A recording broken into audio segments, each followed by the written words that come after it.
नमस्कार। आप सभी का स्वागत है icon steel presence build icon इस प्लेटफॉर्म में। हम लोग हैं आज नासिक में और मेरे साथ है सीनियर इंजीनियर और बिल्डर डेवलपर आर के सिंह सर। उनके बारे में नमस्कार। बस इतना है। नमस्कार सर। उनके बारे में इतना ही कहना चाहूँगा कि पिछले 35 साल से वो इस फील्ड में बहुत अच्छा बहुत उम्दा काम कर रहे हैं और वाराणसी से लेके पुणे तक उनका एक बहुत अलग सफ़र रहा है।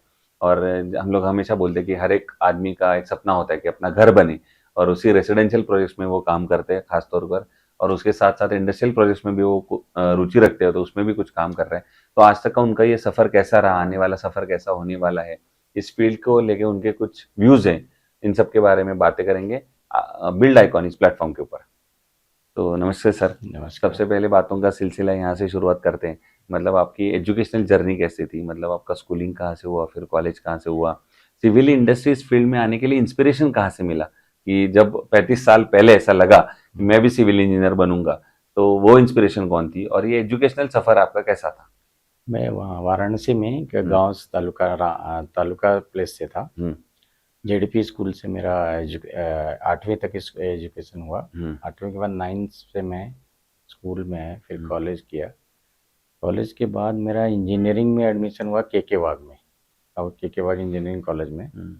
12वीं के रिजल्ट के हिसाब से पीसीएम में मार्क्स मेरे अच्छे थे, हम्म। तो के वाग इंजीनियरिंग से मुझे फैक्स यहाँ से आया, टेलीग्राम, और एडमिशन्स के लिए। तो सिविल इंजीनियरिंग में मेरा एडमिशन हो, तब तक मुझे सिविल इंजीनियर के बारे में हम्म। ज़्यादा कुछ जानकारी नहीं थी। बराबर। लेकिन इंजीनियरिंग में एडमिशन होना एक मेरा एक्साइटमेंट था, और जो बचपन से ही उसका ये था। पीडब्ल्यूडी इंजीनियर से बहुत ज़्यादा प्रभावित थे हम लोग। वाह। हम्म। तो उस समय मेरा इंजीनियर बनने का ये सपना था, जो ओके। बाद में के वाग इंजीनियरिंग में एडमिशन होने के बाद सॉल्व हुआ। हम्म। और 4 साल की डिग्री के बाद मैं भगवती एसोसिएट बॉम्बे में सेलेक्ट हुआ as a engineer, design engineer. अच्छा। वहाँ से मेरा डिज़ाइन इंजीनियरिंग का शुरू हुआ ट्रैक। भगवती में मैंने बहुत सारे टेक्सटाइल प्लांट, पावर प्लांट्स, हम्म। स्टील प्लांट, सीमेंट प्लांट, ये सब डिज़ाइन करने का वहाँ सौभाग्य मिला। ओके। और उसके बाद वहाँ से हमारी जर्नी शुरू हुई नासिक में, रिवर्स वापस 97 में। मैं एक वेंचुरा टेक्सटाइल करके वाड़ीवाड़ा में एक कंपनी है, ओके। उसका पूरा डिज़ाइन भी मेरा था। वाह। और बाद में भगवती एसोसिएट से एज ए एग्जीक्यूशन पूरा एग्जीक्यूट करने के लिए हमें यहाँ पोस्टिंग मिला नासिक में, ओके। वाड़ीवाड़ा में। 1.5 साल के करीब वो प्रोजेक्ट चला, जिसमें मैं पूरा डिज़ाइन के साथ साथ पूरा एग्जीक्यूशन में मैं पार्ट लिया। क्या बना? और अशोका ग्रुप उसका ये था कॉन्ट्रैक्टर। पूरा बिल्डिंग, पूरा फैक्ट्री का सेट 9 मंथ का ये था टारगेट पीरियड। हम लोग 9 मंथ ऑलमोस्ट में कंप्लीट किए थे वो, वाह। Ventura textile. और देन उसके बाद मैं, भगवती ने मेरे को यहाँ से ट्रांसफ़र किया बॉम्बे में फिर से। हुँ। सिद्धि विनायक टेम्पल में मेरा एक बिल्डिंग का 12वें मंजिले के 20 मंजिले का एक बिल टावर था, हुँ। वहाँ पर मेरी पोस्टिंग वापस यहाँ से हुई क्या नासिक से। बात है! तो मैं वहाँ का एक्सकवेशन डिज़ाइन भी किया था, उसका एग्जीक्यूशन शुरू हुआ था, 3 दिन था मेरे लिए। 3 दिन के बाद मेरे को शिफ्टिंग था नासिक से मुंबई। ओके। तो नासिक से मुंबई जाते समय मेरे को वहाँ से पता लगा कि हम नासिक से अभी अपना सब लगेज लेके हम मुंबई शिफ्ट हो रहे हैं। हुँ। लेकिन रास्ते में पंचवटी एक्सप्रेस में आते समय मेरा माइंड चेंज हुआ कि अभी मैं बॉम्बे नहीं जाऊँगा, और हुँ। मैं अपनी खुद का प्रैक्टिस शुरू क्या करूँगा एज बात ए है! स्ट्रक्चरल हुँ। इंजीनियर। हुँ। और वहाँ मोटिवेशन मुझे एक पंचवटी एक्सप्रेस में 3-4 दोस्त लोग थे, आपस में गप्पे मार रहे थे कि जो इंजीनियर है वो नौकरी करने से अच्छा खुद की प्रैक्टिस करेगा तो ज़्यादा डेवलप होगा। वाह! वो मैं अपने माइंड में लेके नासिक ही रुक गया। फिर वहाँ से हमने अपना स्ट्रक्चरल इंजीनियरिंग की प्रैक्टिस 2098 से हमने शुरू किया, शार्दुल सिंह एसोसिएट करके। ओके। 98 से अब तक ये सफ़र चल रहा है, 35 साल के करीब। मैंने 4000 प्लस बिल्डिंग के डिज़ाइंस भी किए। 2009 में मेरे को मोटिवेट हुआ कि अभी प्लानिंग, डिज़ाइन एंड एग्जीक्यूशन, हुँ। जो हुँ। मेरा एक्सपीरियंस था उसको मैं फिर से सप्लाई करूं। बराबर। तो 2009 में मैं थोड़ा फाइनेंशियली कैपेबल होने के बाद हुँ। फिर मैं सोचा थोड़ा बिल्डरशिप में आजमाया जाए। फिर अभी प्लानिंग, डिज़ाइन, एग्जीक्यूशन, तो मेरा स्ट्रक्चरल इंजीनियरिंग की प्रैक्टिस तो चल ही रही है। साथ साथ में मैं पहला 1 साल में एक प्रोजेक्ट में अपना इंडिविजुअल करता हूँ एज ए बिल्डरशिप। ओके। तो अभी मेरा 40 फ्लैट की स्कीम आज चल रही है। वाह! हर साल मैं एक एक बिल्डिंग करता हूँ।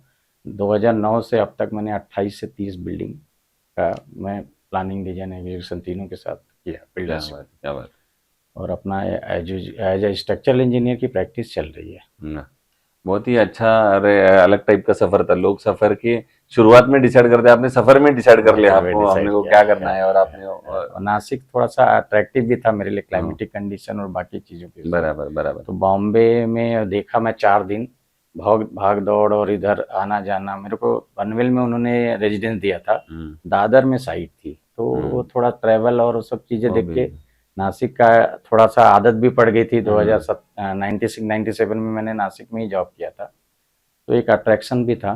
फिर रिवर्स पीछे मुड़ के नहीं देखा, वाह, और मैं अभी चल रहा है। आज की तो डेट अब में। इस फील्ड से जुड़े कुछ सवाल के ऊपर आएंगे। इसमें पहला सवाल है कि आपने जब शुरुआत की थी 30-35 साल, और आप आज से 35 साल, ये हम्म, दोनों के इसमें ये सवाल है कि आपने देखा रहेगा कि इस फील्ड में अनस्किल्ड लेबर का परसेंटेज बहुत ज़्यादा है। बहुत है। और लेकिन ये लेबर ओरिएंटेड इंडस्ट्री है, तो हम्म, उनका हमेशा इंटरफेरेंस उतना ही रहेगा, रहेगा। तो दबदबा आप ये रहेगा। लेबर मैनेजमेंट कैसे करते हो जब साइट पे जाते हो? हम लोग क्या करते हैं, लेबर मैनेजमेंट को उनको जब साइट पे गए तो हम्म हम लेबर को एज ए लेबर नहीं काउंट करते। हम्म ये मेरा पहले से शुरू से ही था। जब हम्म मैं बिल्डर नहीं भी था तब भी मैं एज ए इंजीनियर जब जाता था हम्म साइट पे, साइट चेकिंग के, हम्म बाइंडिंग वायर वाला, स्टील बांधने वाला, हम्म कारपेंटर, उनको मैं हमेशा उनके नाम से प्रमोट करता था। और हम्म उनको उनके कंधे पर हाथ रख के बोला, बेटा ये ऐसा हो गया, वो ऐसा होगा, तो उनको बहुत ये होता, एनर्जी आती थी। तो वाह, वो मुझे बहुत फायदा हुआ उसके क्या लिए। बात है। तो हाँ बताइए ना।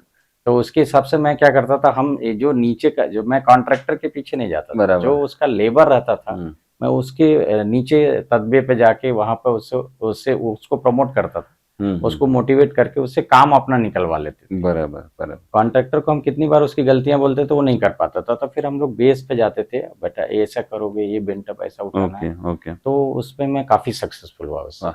और अगला सवाल है, आप एज अ रेजिडेंशियल कॉन्ट्रैक्टर भी काम करते हो और खुद की भी अभी बिल्डर डेवलपर में काम करते हो। हम्म, हमेशा कस्टमर का एक कहना रहता है कि मेरा बजट थोड़ा कम है, हम्म, और इसी बजट में हमको बिठा के दीजिए। तो हम्म, इस वक्त बजट और क्वालिटी, हम्म। ये दोनों को आप बैलेंस कैसे करते हो? बजट और क्वालिटी दोनों को बैलेंस करने के लिए अगर टेक्निकल आप रहेंगे, मेरा मेरा खुद का प्लानिंग डिजाइन एंड एग्जीक्यूशन तीनों है। अगर आप टेक्निकल हैं तो बजट बजट में भी आप अच्छा क्वालिटी और ये मेंटेन कर सकते हैं हम्म स्ट्रक्चर का। आप अगर उसकी थोड़ा सा ध्यान दें, कंट्रोल करें, मतलब वेस्टेज अप पर कंट्रोल करें, बराबर। क्वालिटी पे कंट्रोल करें, तो आपका एक प्रोडक्ट भी अच्छा तैयार होता है, और कम कॉस्ट में अच्छा प्रोडक्ट तैयार होता है। बराबर। अगर आप उसका मैनेजमेंट और प्रॉपर ध्यान देंगे तो नेचुरल वो प्रोडक्ट अच्छा बनेगा और क्वालिटी वाइज बनेगा। दूसरा, जब हम आप किसी को प्रोडक्ट देते हैं तो अच्छा से अच्छा ही देना चाहिए, क्योंकि वो जब कोई घर लेता है, मेरा मोटो यही है कि वो पूरी ज़िंदगी की कमाई अपने रेजिडेंस पे लगाता है, और उसका रेजिडेंस तो अच्छा ही होना चाहिए। ये ऐसा बराबर। मोटो लेके हर अगर बिल्डर चले हम्म, तो कभी भी अपनी फील्ड के लिए और अपनी प्रोफेशन के लिए कभी भी अच्छा है। अच्छा है। दूसरा एक सवाल थोड़ा सा अलग है इससे। आपने जैसे ये फील्ड बदलते हुआ देखा है हाँ, पिछले 30-35 साल में। आपने जैसे कहा कि नासिक मुझे अच्छा लगा इसलिए मैं नासिक में रुक गया, और आज आपने 30-35 साल में बदलता हुआ नासिक भी देखा है, यस। और इंडस्ट्रियल एरिया में आप काम कर रहे हैं। हाँ, तीनों को मिला के ये सवाल है हाँ, कि नासिक में आने वाले 15-20 साल में हाँ। आप ऐसा कौन सा चेंज देखना चाहते हो जो गवर्नमेंट ने आप करना चाहिए इन टर्म्स ऑफ डेवलपमेंट के बारे में? नासिक 2014 से 2016 में जब मैं आर्किटेक्ट इंजीनियर का प्रेसिडेंट था, हम्म, तो उस समय यहाँ पे एक यू डीसीपीआर करके एक ओ, नया ये आया, रूल। बायलाज चेंज हुआ, हम्म, जो पूरे महाराष्ट्र में एक साथ लागू हुआ। बराबर। तो यू डीसीपीआर का जो बॉडी पैनल पर तो हम लोग काम कर रहे थे उस समय, तो अभी एफएसआई बहुत सारी बढ़ गई हैं। बराबर। सिटी एकदम सडनली बहुत तेज बढ़ने लगी है। उसका रीजन क्या है, एफएसआई बढ़ गया है, क्राउड भी हो रहा है, हाँ, और जब फ्लैट फ्लैट बिक रहे हैं इसलिए बिल्डर लोग फ्लैट भी बना रहे हैं। तो मेरा ये इंटेंशन है कि सब लोग जो भी करें, डेवलपमेंट फास्ट करें, सब कुछ करें, क्वालिटी और पार्किंग, ये सब सुविधाओं के साथ आगे बढ़े। बराबर है। पार्किंग आपने जैसे बताया है फ्यूचर में बहुत बड़ी समस्या होने ही समस्या वाली होने है। वाली है। तो आपको क्या लगता है आज गवर्नमेंट ने क्या स्टेप्स उठाने चाहिए पार्किंग को लेके? जो बायलाज में ऑलरेडी पार्किंग के नॉर्म्स है ना, उसको और थोड़ा स्टिक करना चाहिए। हम्म, जहाँ से अभी क्या हो रहा है, लोगों को पहले 3 मंजिले या 4 मंजिले की एफएसआई मिलती थी, 9 मीटर रोड या 6 मीटर को 9 मीटर में कन्वर्ट करके। अभी वो 7-7 मंजिले की बिल्डिंग बनाने लगे हैं, और प्लॉट की साइज है 500 आर, और उस पर फ्लैट बना रहे हैं 16, 18, 20।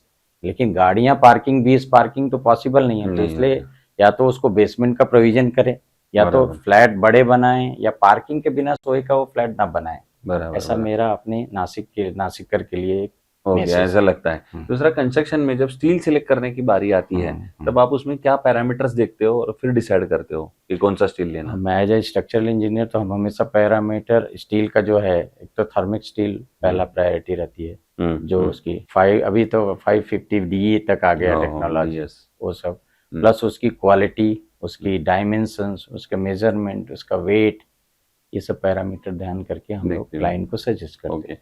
आपने आइकॉन स्टील इससे पहले कभी यूज किया है कोई प्रोजेक्ट में? हाँ, बहुत सारे। तो कैसा था आपका एक्सपीरियंस उनके प्रोडक्ट को आइकॉन तो लेके? मैं बेस से, अभी आइकॉन जब जन्म हुआ उससे पहले मैं आइकॉन को जानता हूँ। वाह। जब ये दिनेश भाई थे हो इनके हो आइकॉन हो के, हो। ये पहले राजौरी में 3 बराबर पार्टनर थे। बराबर। ये तीनों पार्टनर्स को मैंने 2007 में हम लोग एक इंफ्रा पे काम किए थे। ओके। नासिक में इंफ्रा इस पे हमने एसीसी में एक कार्यक्रम किया था जिसका राजौरी ये था एक स्पॉन्सरर। बराबर उसमें दिनेश भाई भी आए, तीनों पार्टनर आए थे। 2007 में हमने ये एक्सप्रेस इन में कार्यक्रम किया था।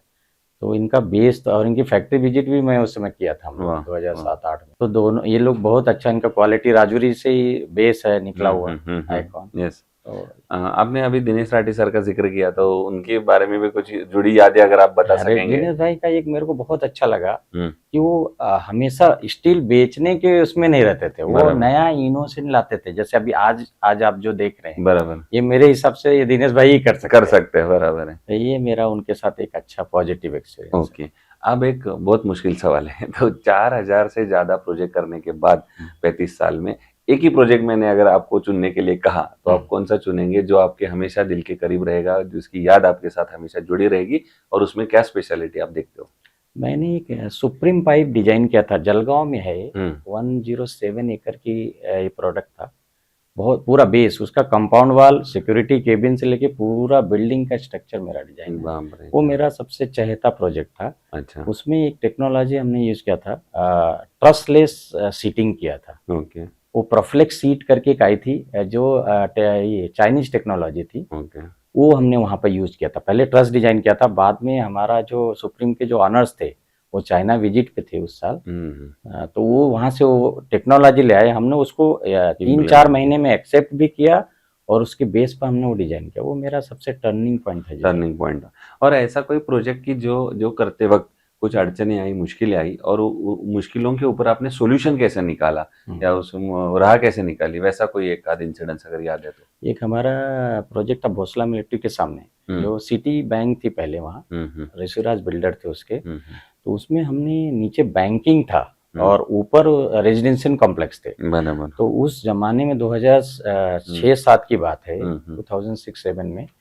तो उसमें फ्लोटिंग कॉलम्स बहुत आए थे। अच्छा। तो हमने क्या किया था, बैंकिंग के लिए नंबर ऑफ कॉलम नीचे कम थे और ऊपर जाके फ्लैट सिस्टम को हमने ग्रिड स्लैब डिजाइन किया था। ग्रिड स्लैब से कुछ फ्लोटिंग कॉलम उसमें निकाले थे, जो हमारे फील्ड में हमारे IS कोड भी अलाउड नहीं करता फ्लोटिंग कॉलम। बराबर। तो उस समय मैं बहुत लाइमलाइट में, हमारे सीनियर्स लोग भी मुझे बहुत परेशान किए थे, लेकिन मैं अपने डिजाइन अपने इस पे बहुत कॉन्फिडेंस था और वो स्ट्रक्चर आज भी वैसे स्टेबल है। क्या बात है। और बाद में एक द्रविड़ करके थे स्ट्रक्चरल इंजीनियर, बॉम्बे के 100 फ्लोर की बिल्डिंग डिजाइन किए थे। वो 2008 में उनका एक सेमिनार था इसमें एक्सप्रेस इन में।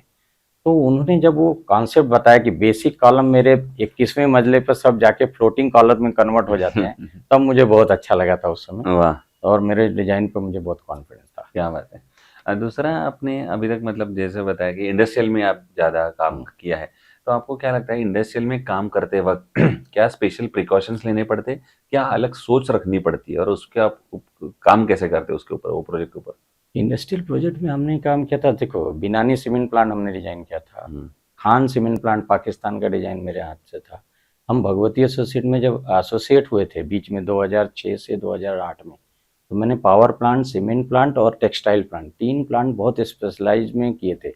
तो वहाँ पर जो हमने प्रिकॉशंस लेते थे, वहाँ पर हम सॉफ्टवेयर से डिजाइन करने के साथ साथ हम लोग मैनुअल कैलकुलेशंस करते थे। अच्छा। तो वहाँ पे वो मुझे बहुत प्रायोरिटी आई कि हम्म। कोई भी डिजाइन आज के मैं न्यू जनरेशन को एक मैसेज दूंगा हम्म। कि सॉफ्टवेयर डिजाइन पे एकदम डिपेंड नहीं रहना चाहिए। आप मैनुअल कैलकुलेशंस करो, अपने डिजाइन्स के फ्रेम स्ट्रक्चर को प्रॉपर यूज करो, जिससे आप इकोनॉमिकल में भी जाओगे डिजाइन में, हम्म। और एक प्रॉपर फ्रेमिंग करोगे जो स्ट्रक्चर की लाइफ बढ़ाती है। क्या दूसरा, सिविल इंजीनियरिंग को फील्ड को एट लार्ज आप क्या स्कोप देखते हो फ्यूचर में?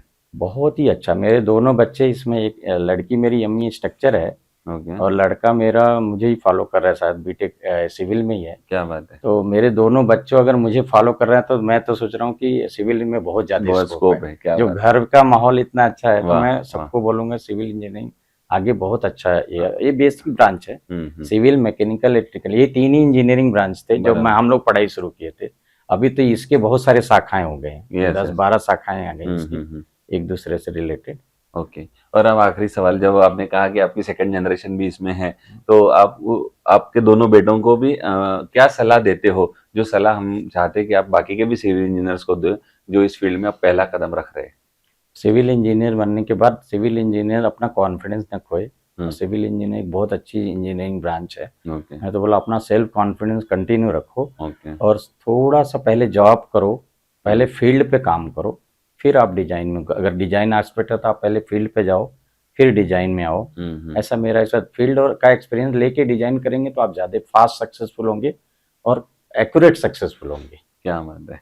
तो ये थे सीनियर इंजीनियर और builder developer R K. Singh sir, जिन्होंने अभी बताया अपने एक्सपीरियंस के बारे में, अपनी जर्नी के बारे में। ऑफ कोर्स ये प्रैक्टिकल एक्सपीरियंस ही बोल रहा था, जो वो कहना चाह रहे थे कि आप इस फील्ड में आए, अब इंजीनियर तो बन जाएंगे थियोरेटिकल किताबें पढ़ के, डिग्री लेके, लेकिन प्रैक्टिकल जो तजुर्बा है वो तो आपको फील्ड से ही आएगा, जब जितने आप प्रोजेक्ट्स करोगे। और सर ने जैसे इंडिया के कई सारे हिस्सों में प्रोजेक्ट किया, इंडिया के बाहर भी प्रोजेक्ट किया, बाहर तो भी हमने रमलिया सीमेंट प्लांट हमने किया था, क्या बात रमलिया है। डेनमार्क। तो जितने आप प्रोजेक्ट्स करेंगे वैसे वैसे आपको एक्सपीरियंस आता जाएगा, वैसे वैसे आपको और उसमें तरक्की मिलती जाएंगी। यस। तो बहुत बहुत शुक्रिया सर, आप हमारे साथ जुड़े, और आने वाले फ्यूचर में भी ऐसी आइकॉनिक प्रोजेक्ट आपके हाथों से बने। हम लोग हमेशा कहते हैं कि एक इंजीनियर देश की सेवा करता है, तो आपने जो इंडस्ट्रियल एरिया में आपका जो कंट्रीब्यूशन है वो देश के कंट्रीब्यूशन में बहुत बड़ा बदलाव लाएगा, ये हम लोग चाहते हैं। यही आइकॉन स्टील की तरफ से बहुत सारी शुभकामनाएं। Thank you very much.